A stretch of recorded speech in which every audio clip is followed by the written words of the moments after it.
Spring is right around the corner. And if you're anything like me, I know you're starting to get that itch to get back outside. But before we jump into mowing, fertilizing, and all that fun stuff, there are a few things you really want to tackle first, or at the very least, take a look at. Now, it's nothing too complicated or hard, but if you do these three things now, I guarantee it's going to make the rest of your lawn season that much easier. And it's going to deliver you a better looking lawn, which is what we want, right? First up, get out and clean up the lawn. Winter always seems to leave behind more junk than we realize. I want you to take a slow walk around your lawn. Pick up sticks, limbs, trash, leftover leaves, but pay attention to those sneaky spots like behind your air conditioner or under your shrubs, maybe along your fences. Anywhere leaves, trash, or other debris like to pile up.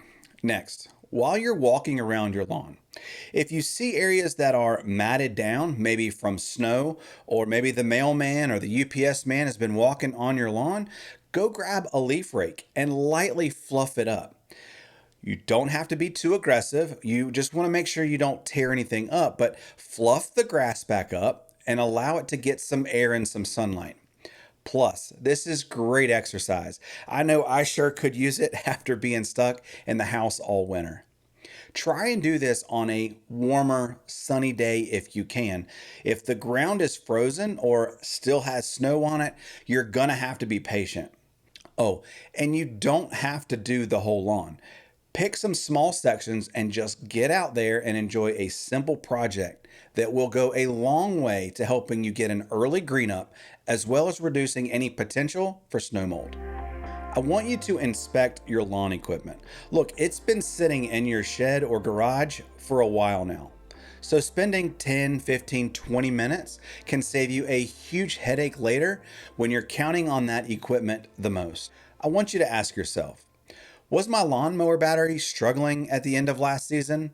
Or maybe there was a tool that was on its last leg. Now is the time that we want to handle that.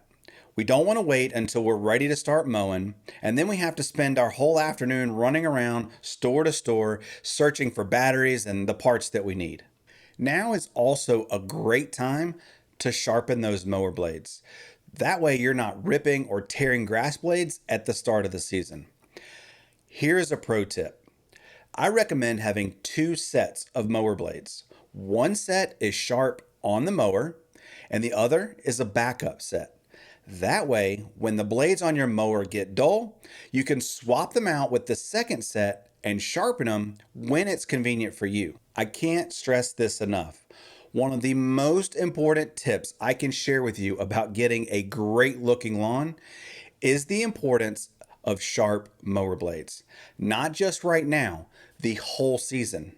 And if you didn't do it last fall, go ahead and change your oil, swap out your filters, clean out underneath your mower deck. Let's start painting our masterpiece with a blank canvas. Now, this last tip is really big. It's not hyperbole. It is the most important application you're going to make all year long. If you don't apply anything to your lawn for the rest of the year, this is the one I want you to make sure you don't miss, especially if you've been struggling with weeds in the past. Did you know that 65% of homeowners say that weeds are their biggest frustration? But the good news for you is that a majority of that frustration is preventable. I want you to apply a pre-emergent with prodiamine. Liquid, granular, it doesn't matter. Either one is going to work. The key here is two things. And the first is timing. I want you to get it down before soil temperatures reach 55 degrees. And the second is I want you to make sure that it gets watered in. Rain, snow, whatever, it doesn't matter. And then come back 4 to 6 weeks later with your second application. You are going to be shocked at how much easier the rest of the season feels now that you don't have to battle weeds like crabgrass or dandelions all year long. Now look, it's not a guarantee, but You have certainly helped your chances, especially if you timed it right and you got it watered in. Look, if you take care of these 3 things right now, clean up your lawn, get your equipment ready, and get your pre-emergent down, you are doing everything that you can to set yourself up for a smooth start to the lawn season. I know it's not fancy, but these things are big and they will make a difference. So, if this video helped you out, hit that like button and consider subscribing for more DIY lawn care videos all year long. And until next time, I'll see you in the next one. My name is Devin. I'm the DIY Lawn Coach, and I can't wait to see you in lawn. Peace.